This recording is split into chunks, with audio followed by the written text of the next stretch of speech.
We now go to Scotland with the leader of the SNP, Ian Blackford. Ian Blackford. Thank you, Mr Speaker. And can I associate myself with the remarks of the Prime Minister and the leader of the Labour Party at the outrage that took place on Saturday in Reading? Our thoughts are very much with the family and friends of James Furlong, of Joe Ritchie Bennett and David Wales. And of course we give grateful thanks to all our emergency services for the work that they continue to do. And on this day, perhaps, Mr Speaker, if we can also just acknowledge the sad death of Harry Smith, the ex-political reporter for ITV and Scottish television, someone who will be sadly missed. Mr Speaker, let me begin by thanking the Prime Minister for advance copy of his statement. Today's announcement will be understandably welcomed by many. But for every word of welcome, there must follow words of caution. The virus has not gone away.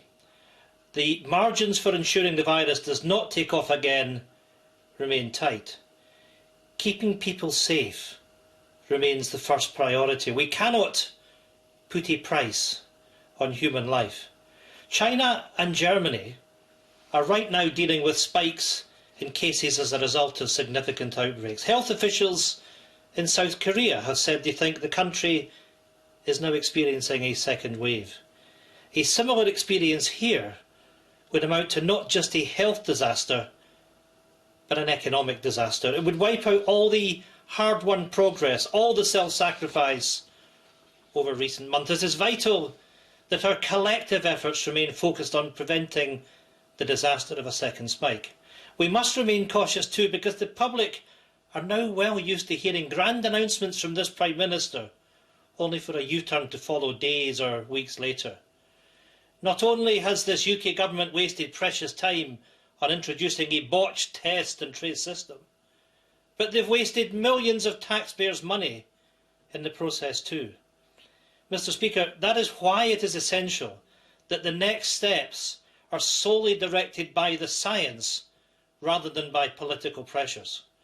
So can the Prime Minister confirm that he will publish not just the conclusions, but the full review on social distancing measures and the scientific advice given? We know that a review of quarantining measures following foreign travel is due next week.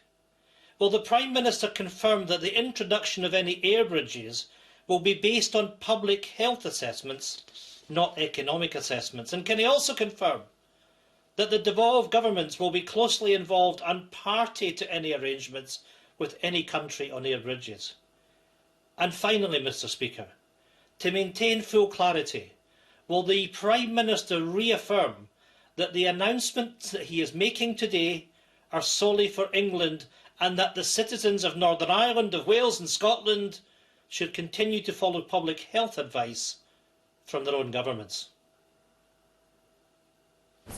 Mr Speaker, indeed, well, on that last point, of course, I can confirm that, as indeed I said in my statement, though I observe that the harmony between all four home nations is, in fact, much closer than you might sometimes believe from listening to the right honourable gentleman. But I agreed, I must say, with a great deal of what he had to say, because he's right, Mr Speaker, to express the caution that he does. He's right to anticipate the risk of second spikes, and that is that I'm afraid that we will see future outbreaks. And I must be absolutely clear with the House about that. We will see future outbreaks, and we will be in a much better position now to control those outbreaks. I will, of course, publish the measures on social distancing, how the decision was reached on social distancing. I said we'll place that in both libraries of the House. And Mr Speaker, he had one more question, which I'm afraid I can't remember. What was it about public health? I can't remember. I will write to the. I will air bridges. Thank you, Mr Speaker. Sorry, air bridges.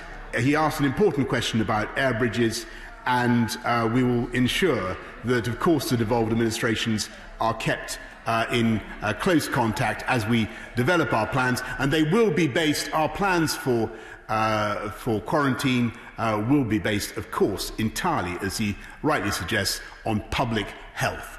That will be our criterion, and we will not be led by any excessive desire to risk public life, risk life by opening up the economy too fast. We will have a policy on air bridges that is based on public health, as he rightly says.